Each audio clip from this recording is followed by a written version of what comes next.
The movie opens in a US Army medical lab in Seoul, where an American military pathologist orders his Korean assistant to dump a large quantity of formaldehyde down the drain. The assistant hesitates, warning it's toxic and will end up in the Han River, but the order stands. The assistant reluctantly complies, pouring dozens of bottles of the toxic chemical down the drain. This act of negligence sets the stage for the mutation that becomes the monster. Years later, fishermen on the Han River discover a strange mutated fish. One angler sees a small, odd creature but dismisses it. Scene then shifts to another man who tries to commit suicide by jumping into the river after saying, "Something is in the water." This builds suspense without revealing the creature fully. The man turns, climbs the railing, and jumps into the Han River. There's no sign of the man, no splash, no struggling. The river seems to swallow him whole. We are then introduced to our main characters of the movie. We meet Park Gang-do, a bumbling, slow-witted food stand operator near the Han River. He lives with his father Hee-bong, his daughter Hyun-seo, and occasionally sees his alcoholic brother Nam-il and his archer sister Nam-ju. They seem dysfunctional but loving. Gang-do is portrayed as a comic figure. He dozes off easily, messes up food orders, and is mocked for his laziness. During a busy day at the park, Gang-do notices a crowd gathered by the riverbank, pointing at something hanging from a bridge. It's a strange shape. Then suddenly, the shape drops into the river and swims toward the bank. Curious and amused, people begin throwing food, beer cans, snacks toward the creature. The creature bursts out of the water, sprinting on its legs with shocking speed and fluidity.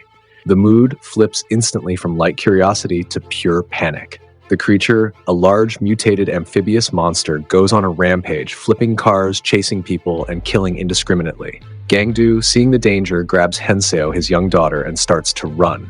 As they try to escape through the chaos, Gang-do falls and grabs the wrong child in the confusion. He turns just in time to see the monster scoop up Hyun-seo and dive into the river.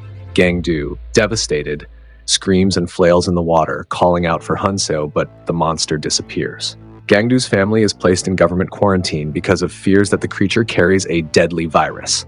While in the quarantine facility, Gang-do's cell phone rings.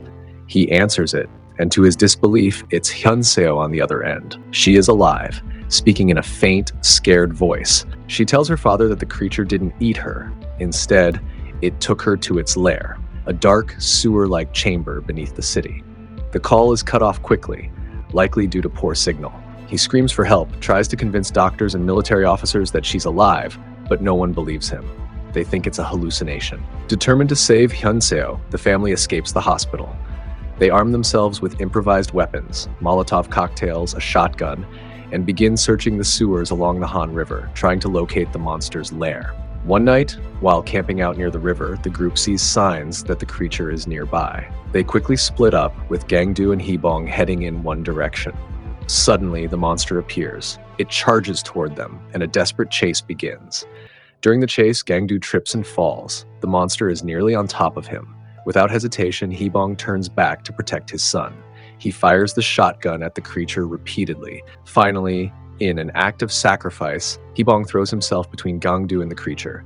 The monster lunges and in a quick, brutal movement, kills Hee-bong. Scene shifts to Hyun-seo. She's surrounded by bones, trash, and corpses, indicating others weren't so lucky. The creature doesn't eat people right away. It stores them in the pit, possibly as a food reserve. She's trapped, but not alone.